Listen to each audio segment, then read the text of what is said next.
Good day, everyone. I'm out here trying to buy a second property. Second attempt at my first property. See, I'm familiar with the ropes. I'm familiar with the process, and the area that I'm buying is an up and coming area, and that's very important when you guys are going out to buy your second property. Now, in the midst of COVID-19, and this is very important, for some reason, the real estate market is blowing the hell up. It is so hard to buy a property right now, either to rehab and rent, rehab and flip.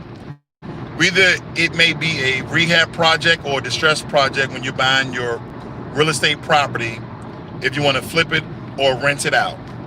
Every home I put an offer on, there's multiple offers, and investors, developers, they're putting in anywhere from 15 to 20% over asking price to put little people like me with a sum of money that is really trying to get the property at less than the asking price, so you have some skin in the game, or as we would say, you have equity inside the property.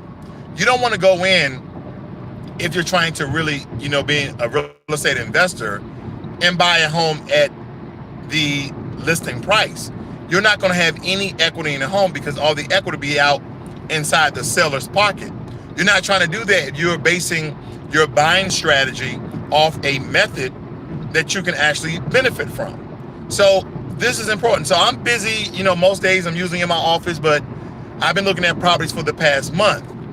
And my investment, where I get my funding from, they're like, hey man, the last time you came to us was a month ago. I said, yeah, because the financials have not been right on some of these homes because people are putting in 15 to 20% more than the actual listing price. So if you guys are getting into rental properties, I just want to make sure you guys are informed about the process. Now, when you're looking online, whether it be Zillow, Trulio, Redfin, you're going through a realtor to buy these particular properties, there's option money and then there's earnest money. Okay, whether you're using a conventional loan or you're going through a private investor like I am, and then they're going to go to a bank and you kind of do, little side deals here and there, little perks. There's different ways to get the money in order for you to buy the property. That's not it. Now, my real estate agent that kind of gives me advice, I was in the process of giving these people, the earnest money and option money up front. He's like, no. Get the house under contract. If everything is verbal, that don't mean anything, which I kind of already knew, but I did sign some papers, but it was mostly so he can have me under contract so I won't go with another real estate agent, okay? So that's very important that you know this information. And some of you who've been through this process, you know exactly what I'm talking about. But you want the property under contract before any monies are exchanged. Because, take for instance, I had my money orders, or I wanted to do cashier's check, excuse me as I'm reaching here, but nonetheless I have all that information right here. I have all my money orders and stuff waiting to give to the agent to put so I can have my option money and earnest money.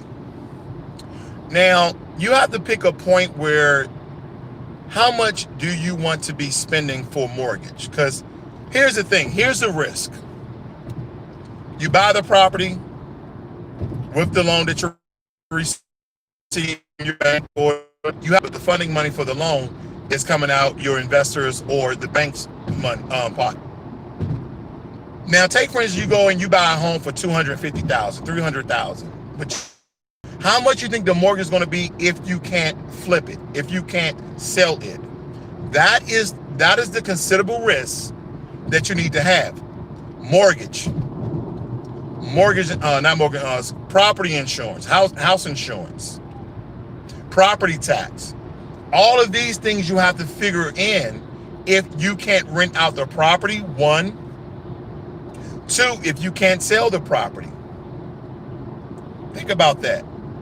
So take for instance, if you in a $250,000 to $300,000 home and your mortgage is $2,000. Do you have enough money?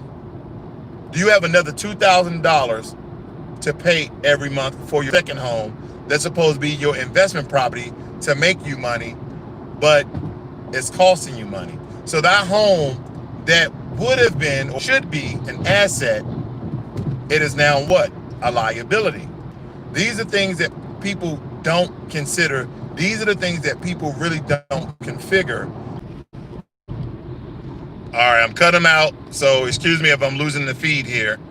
But nonetheless, you guys have to figure out my risk. So my risk, okay, my risk is I don't want to buy a home that's listed more than 85 grand, because I'm going to offer right off the back. If it's 85 grand, I'm gonna offer 50 to 55. Now, this property that I should have under contract by tonight is listed for 75 grand.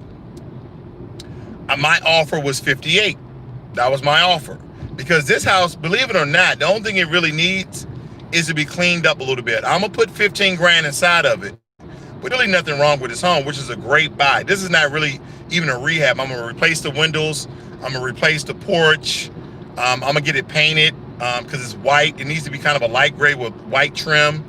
But this is all based upon one thing that's very important, that I know a lot of investors, they're just trying to get that market space, that marketplace, is your inspection. My inspection is gonna cost me $350, but it's worth it if I lose $350, okay?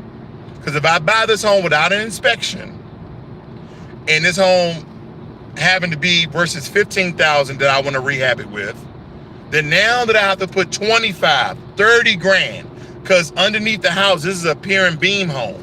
So pier and beam homes, exactly how it sounds.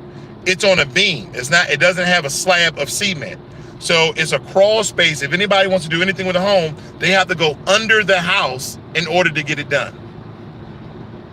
So that's very important, that you know the difference is a slab or pier and beam. How do you access the plumbing? How do you access some of the electricals? Running under the house or in the walls? Is there a control panel? Simple key things that people, if you're just getting into buying a rental property, you not know. Okay, so that's some of the risks with a pier and beam home, because the plumbing is not in the walls where you can access it easy. You have to climb under with the spiders, and I won't be doing that. Okay, I won't be doing that. But that's the point I'm making. When you guys are buying your investment properties, these are things I look for to buy anything. Key. When I start myself out there and buying properties, the one thing I was told by my buddy Rod, and this video happened a couple of months ago. He said, you're gonna go through 10 to 20 homes before you buy your first one. He said, you're gonna go through 10, 20 houses before you buy your first one. Do not buy a home in a rush. Don't get excited about any home. And I tell you, the last home I had under contract, I was very excited. I was like, oh man, I only got to put $15,000 in it. When I do the comps, the comparables in the neighborhood, the house is going to be worth $135, $140. At the inspection done.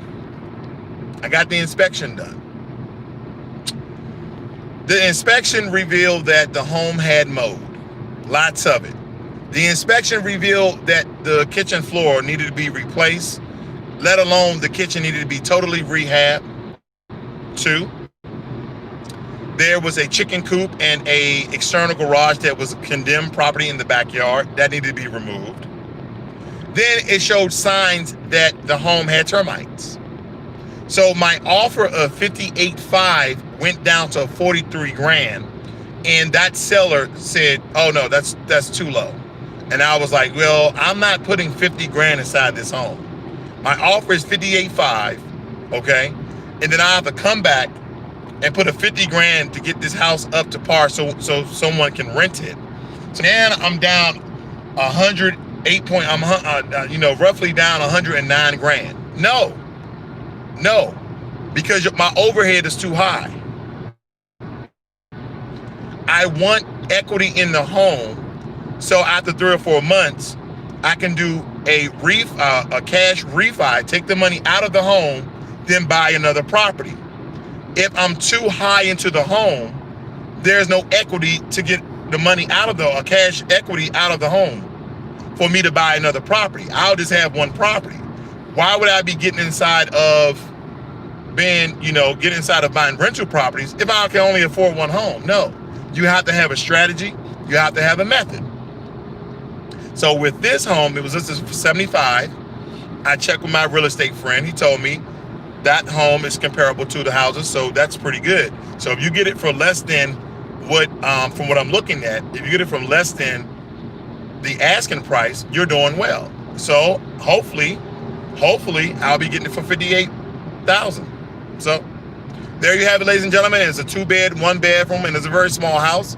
It's only 850 square feet, but it has 2 bedrooms, 1 bath, and an entire room that you can put a wash and dry in. So not bad.